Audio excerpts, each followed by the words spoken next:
காலசோமி மரபை பாட மரபை பாட அங்கே மரபை பாட அங்கே கலைமகளே அருள் புரிவாய் அங்கே கலைமகளே அருள் புரிவாய் அருள் புரிவாய்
மன்னவரும் தேவியுமாகவே மாநிலத்தை எப்படியெல்லாம் ஆண்டு வருகிறார் தெரியுமா?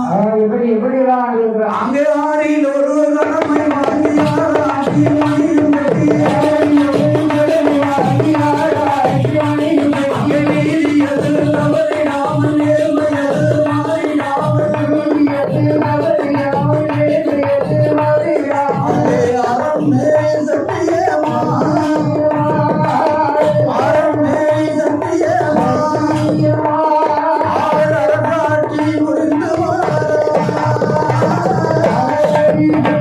Yeah.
ஐயா ஆமா குதிரை கட்டும் லயங்கள் லயங்கள் லயங்கள் உச்சாவடி பிச்சாவடி முன் அரங்கு மாளிகை மாளிகையும் முன்னாலே மடக்குடியும் தங்கத்தால் தானே நாட்டி என்னென்ன மடக்குடியும் தங்கம் தங்கத்தினால எங்க பார்த்தாலும் தங்கம். ஆமா அது எப்படிப்பட்ட தங்கம்? இப்பேற்பட்ட தங்கம் சொக்க தங்கம். கட்டி தங்கம் கிடையாது. ஆமா கோபுரமும் பொன்னால் கொடிமரமும் தங்கத்தினாலே தங்கத்தினால் செல்வ செழிப்புடனே ஆண்டு வருகிறார். மன்னவன் ஆண்டு வருகிறான். ஆறில் ஒரு கடமை வாங்கி ஆராய்ச்சி மணியும் கேட்டி இதை எதற்கு உரைப்பார்கள் தெரியுமா? எதற்கியா ஹரிச்சந்திர மாமன்னன் ஆண்டு வரும் காலத்திலே ஆறில் ஒரு கடமையாக சொல்லப்பட்ட விளைய வைக்கக்கூடிய பொன்பொருட்களை ஊர் பொதுமக்கள் மன்னன் இடத்திலேயே கொண்டு கொடுப்பார்கள். அதை மன்னவன் 6 பங்கு வைத்து 5 பங்கை மக்களுக்கு கொடுத்து ஒரு பங்கு மட்டும் அரசாங்கத்திற்கு எடுத்துக் கொள்ளுவார். இது 6இல் ஒரு கடமை என்பார்கள். ஆராய்ச்சி மணி என்று சொல்லுவது நீதியை நிலையுடனே செங்கோல் பிடித்து ஆட்சி புரி வரும் மன்னவனுக்கு அரண்மனை உள்ளே வைத்திருப்பார் திருச்சங்கு. வாசலின் வெளியிலே தொங்கும் செண்டிமணி.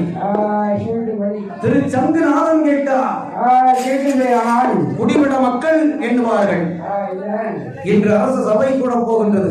மன்னனுடைய கொடு சபையானது கூட போகிறது. ஆனால் சேண்டிமணி சத்தமானது அரண்மனை வாசலில் வெளியிலே அடிக்கும் அல்லவா?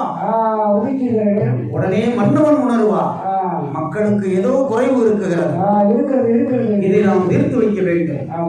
இப்படி 6இல் ஒரு கடமை வாங்கி ஆராய்ச்சி மணியும் கட்டி நீதிமொழி தவறிடாமலும் நேர்மையது மாறிடாமலும் அறம் நெறி சத்தியத்துடன் மன்னன் மிருகண்டராஜ மன்னன் எல்லா சிறப்புடனே இருந்து வருவேளையில் மன்னாதி மன்னவனுடைய மனைவி ஒற்றைக்கு ஒரே மனைவி மருத்துவதில் பெண்ணால் பார்க்கிறார். பார்த்து என்ன சொல்லுகிறார் தெரியுமா? மன்னவா என் மன்னவனே ஆசை மன்னா தேசை மன்னா நமக்கு சொத்து இருக்குகிறது, சுகம் இருக்கு, மான மாளிகை இருக்கு, பொன்பொருள் அனைத்தும் இருக்குகிறது. ஆனா தெய்வ புலவன் வள்ளுவன் சொன்னது போலவே குழல் இனிதி யாழ் இனிதி என்பதன் மக்கள் அவர்தம் மலரை சொல் கேளாதோர் என்று சொல்லுவார்களே. எத்துணை செல்வங்கள் இருந்த போதிலும் அது பேர் சொல்லுமா? குழந்தையினுடைய பெயரைத்தான் வந்தவர்கள் உரைப்பார்கள். சொத்து சொகம் எவ்வளவு இருக்கு? நேரத்துக்கு ஒரு புது மாளிகை ஒண்ணு கட்டுறீங்களா? எப்படி பால் காய்ச்சாச்சா? இதெல்லாம் 2வது தான். குழந்தை எப்படி இருக்குகிறது என்றுதான் கேட்பார்கள். அப்படிப்பட்ட குழந்தை இல்லாத பாவியாகவே இருக்குகின்றோமே. 30 வருடமாச்சே முடிதறிக்க பிள்ளை இல்லையே. 40 வருடமாச்சே நாடாள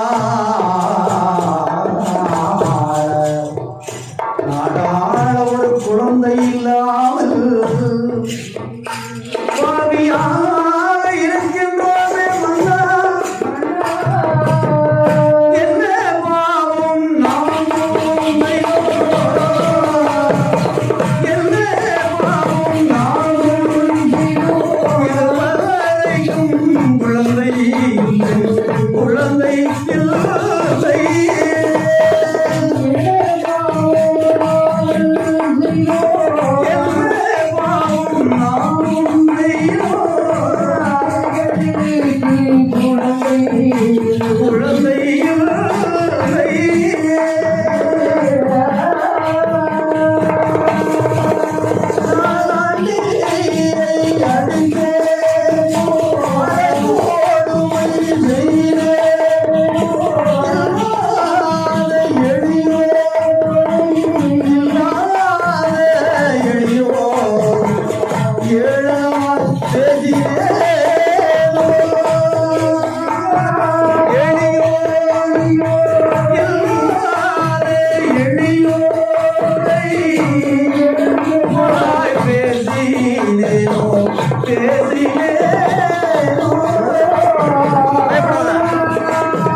மன்னவனே என் கனவா ஆசை மன்னா நேசை மன்னா அன்புக்கு உகந்த நாதா பண்பு நாதா பாசம் உள்ள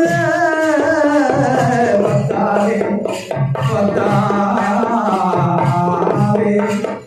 நம்முடைய மனையிலே நிறக்குடத்தை தண்ணீரில் நின்றம்ப பாடல் இல்லாமல் முத்து போல் கண்ணீரை முத்து போல் கண்ணீரை முகமெல்லாம் வடித்தாள் முத்து போல கண்ணீரை முத்து போல கண்ணீரை அவள் முகமெல்லாம் தோரை தோரை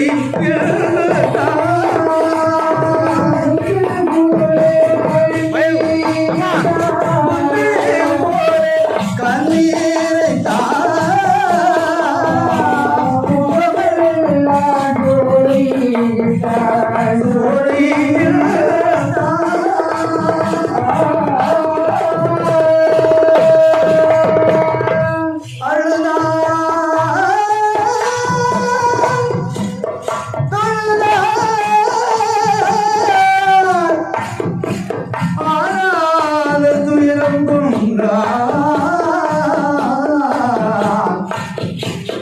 வீட்டிலே இருக்கும் பெண்ணாள் மருத்துவதி பெண்ணாள் என்ன குறை இருக்கின்றது என்ன குறை இல்லை என்பதாகவே மனதிலே எண்ணிக்கொண்டு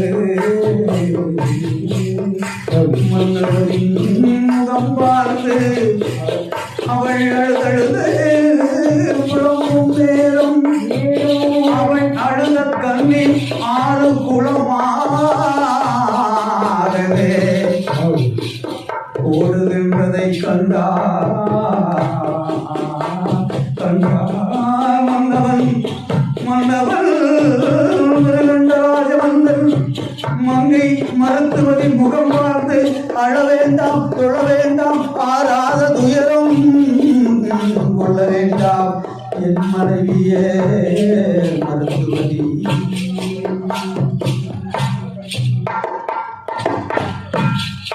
பெண்ணே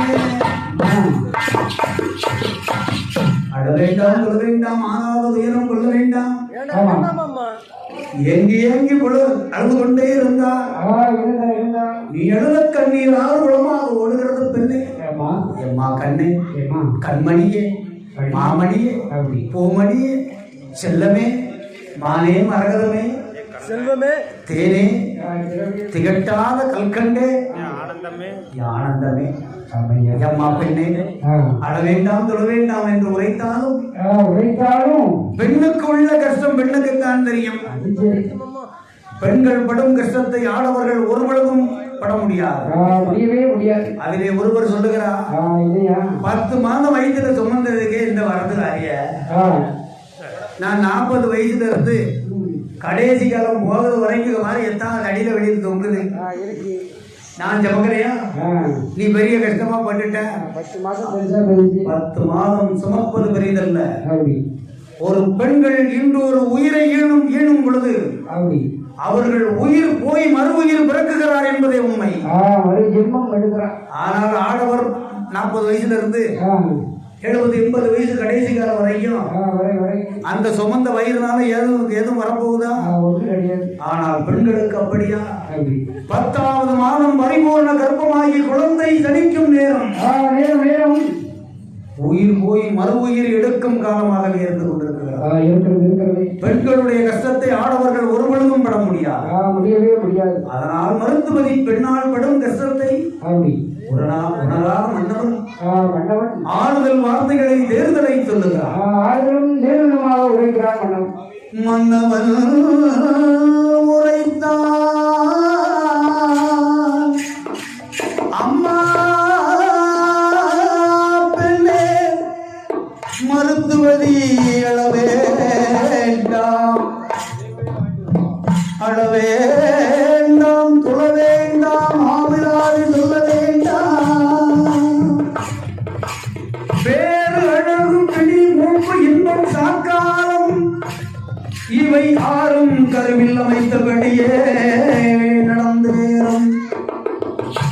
ஈசனால் புகட்ட முடிச்சை எவராலும் மாற்றி அமைக்க முடியாது.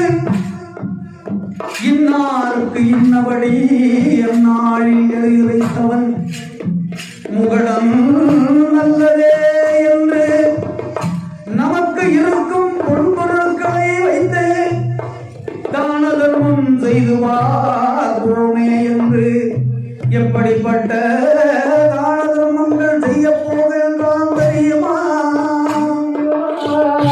மன்னாரே மன்னவன் வெறுகண்ட ராஜமன்னன் சாலை கண்ட இடங்களெல்லாம் சாலை கண்ட இடங்களெல்லாம் அவன் சத்திரங்கள் கட்டி வைத்தான்.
முறையாகவே செய்தானே. அப்போதாவது குழந்தை உடனே நமக்கு துணை தெய்வ புலவன் சொன்னது போலவே தெய்வத்தால் ஆகாது எனினும் முயற்சிதன் மெய்வருத்த கூலிதன் என்று சொல்லுவார்கள். முயற்சித்துக் கொண்டே இருந்தால் சாதிக்க முடியாதது மனிதனால் பட்டவருக்கு கிடையாது. எதாக இருந்தாலும் முயற்சித்துக் கொண்டு இருந்தால் தான் சாதனை வரும். ஆமா, வீட்டிற்குள்ளே இருந்தாலும் வெளியில் வந்து திரையிலே காட்சி கொடுத்தாலும் சிறிது நேரமே அவருடைய புகழ் பறக்காது. அவருடைய கலை எப்படி இருக்குகிறது, அவருடைய நடிப்பு எப்படி இருக்குகிறது, அவருடைய மற்ற அங்க அசைவுகள் எப்படி இருக்குகிறது, இதை பார்த்துத்தான் புகழை கொடுப்பார்கள் மக்கள்.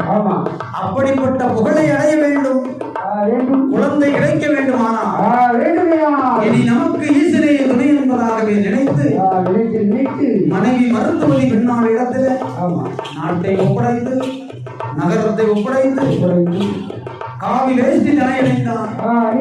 கழுத்திலே மணி மாலை போட்டு அத்துமன கானகத்திற்கே ஓடி வந்தான். ஒரு வருடம் 2 வருடம் என ஈசனை எண்ணுவதற்காகவே சாமி கொண்டு தரைவள்ளை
மேலே ஒரு விளக்கு வைத்தானே அந்த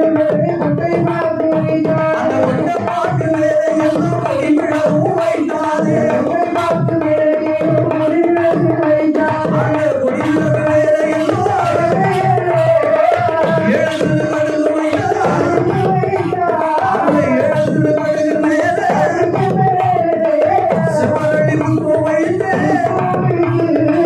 செவ்வரளி முத்து மேலே ஊசி நாட்டுவானா ஊசி முனையோடு உள்ளத்தையே முழுமை கொண்டான் நகர சிவனையர் அழகர சிவனையர் அருந்தவ செய்து வாரா மன்னன் அருந்தவ செய்து வாரா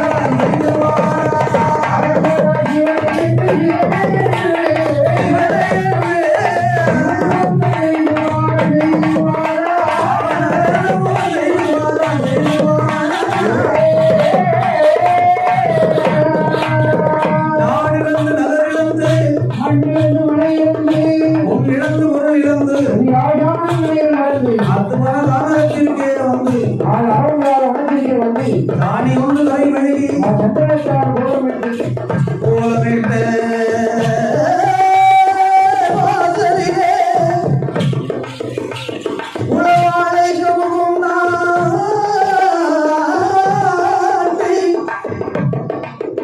ஆமை பறவை போட்டான் ஆமை பறவை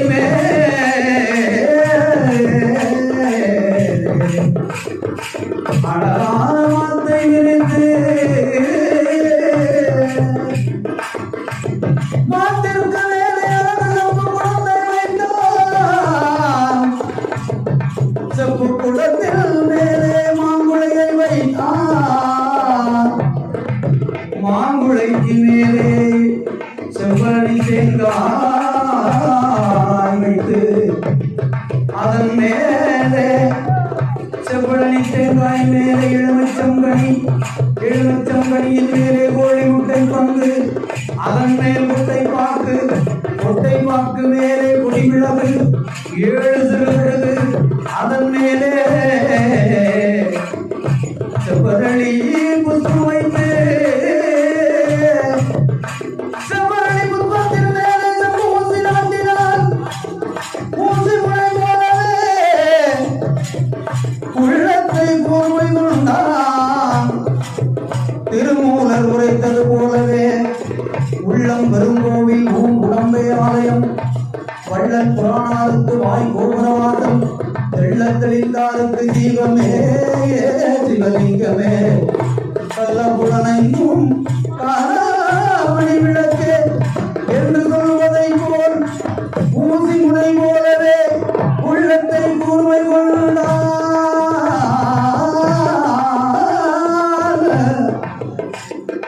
உள்ளத்தை கூர்மை கொண்டவர்கள் ஒரு வருடம் தவம் புரிந்தான் உடையவன் சிவனால் வரவில்லையே இப்படி 1 வருடம் 2 வருடம் என 6 வருடம் அருந்தவம் புரிந்து வருகின்றான் மன்னவன் மிருகண்டராஜ மன்னன்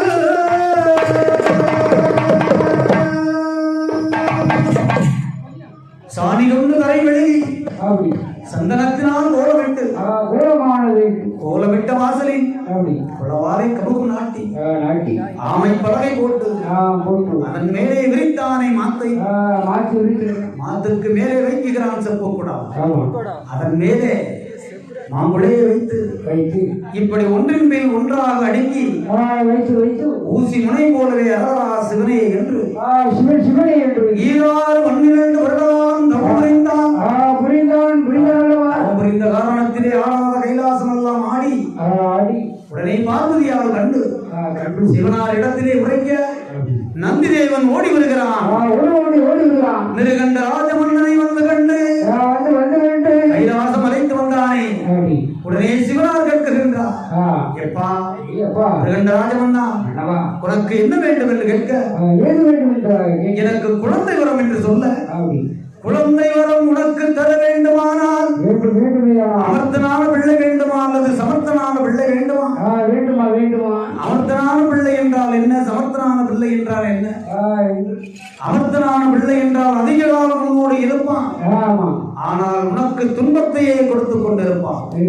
சமர்த்தனான பிள்ளையை தந்தால் சில காலம் உன்னோடு இருப்பான், அதாவது 16 வயதுடைய உன்னுடன் இருப்பான், அதோடு எம்மை வந்து அடைந்து விடுவான் என்று அமர்த்தனான பிள்ளை வாங்கி அதிக நேரம் சமர்த்தனான பிள்ளை வாங்கி சில காலமே சந்தோஷமாக இருந்து விடலாம் என்று சமர்த்தனான பிள்ளை வரத்தை வாங்கிக் கொண்டு ஆண்டவனின் சிவனாரை அடித்தொழுது கைலாசம் கைலாசம் தலை கடந்து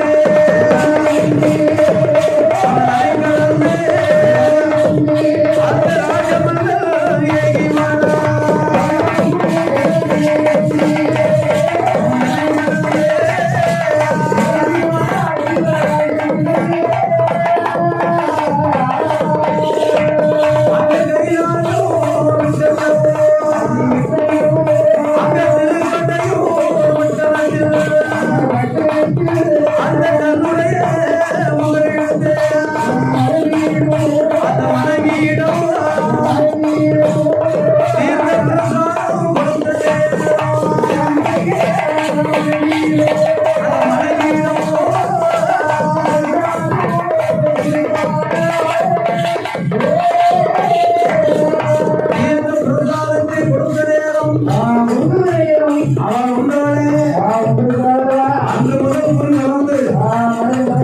அடுத்த மாதமே கர்ப்பமாகி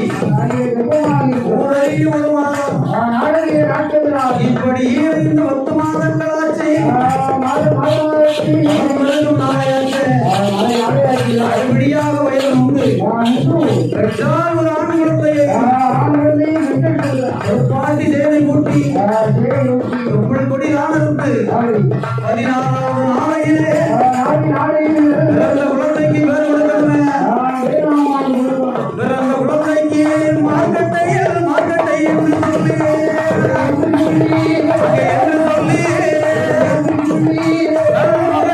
மகனுக்கு பேர் கொடுத்தார்.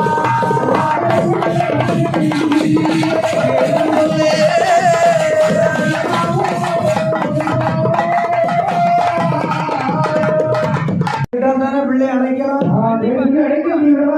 நாளைக்கு பிறகு பிறந்திருக்கும் குழந்தைக்கு குறுகிய நாள் தான் நம்முடன் இருப்பான் என்பதாகவே தாய் தந்தைக்கு தெரியும் அல்லவா?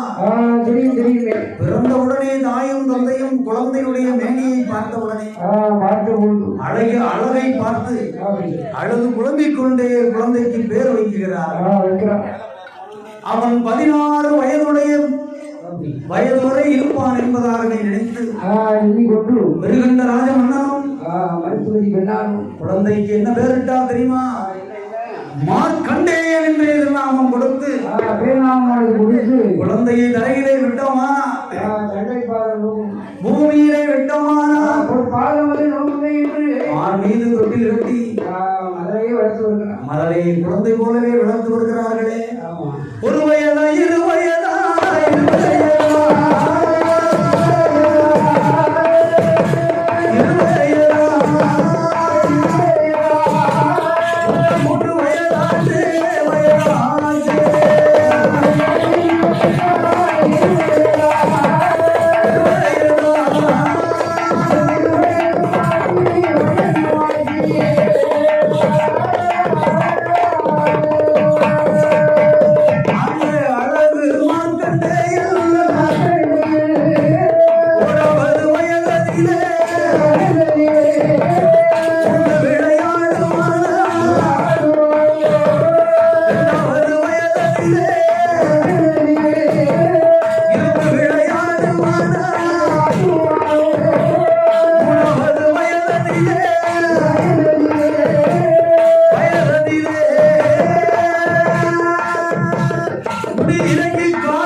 மூன்று விளையாடுகிற மார்க்கண்டேயன் மார்க்கண்டேயன் மகன் இப்படி 5வது வயதிலே அறிவு கல்வி கற்க வேண்டுமே.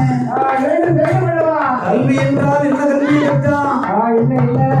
அறிவுரையா வேண்டுமடி என்றுமடி என்றுமடி அன்னபிர வேண்டுமடி அன்னபிர வேண்டுமடி வேண்டுமடி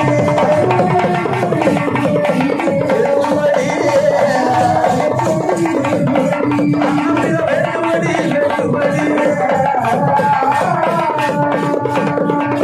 முறையா கலிராமா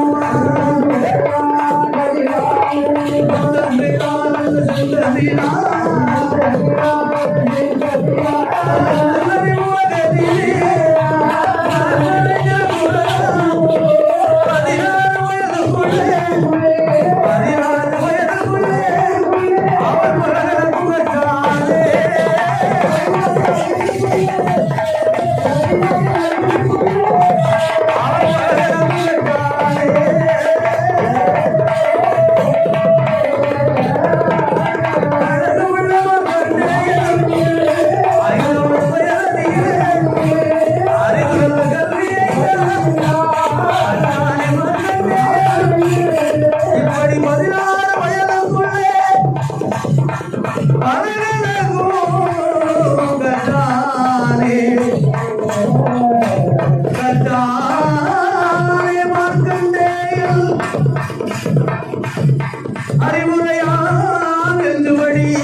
அண்ணந்திரா வேற்றுவடியாகவே கற்றுணர்ந்த பாலகன் 16 வயதிலே தன்னுடைய அரண்மனை வருகிறானே. தன்னுடைய தாய் தந்தையின் குழந்தையின் முகத்தை பார்த்தவுடனே அழுது தொடர்ந்து ஆறாத தேரம் கொண்டார்கள். உடனே மகன் பார்க்கிறான் மார்க்கண்டேயன். எதற்காக அழுகிறேன் என்று கேட்டவுடனே அவன் சொல்லுகிறான், எப்பா மகனே, 16 வயதில் உனக்கு நடக்குகின்றது. இந்த ஆண்டோடு எங்களை நீ பிரிந்து விடுவாயப்பா, மாண்டு விடுவாய் என்று சொன்னவுடனே என்னை உருப்பிடித்தது ஆண்டவன் தானே, ஆனால் ஆண்டவனை நான் மட்டும் போகின்றேன், தவம் செய்ய போகின்றேன்.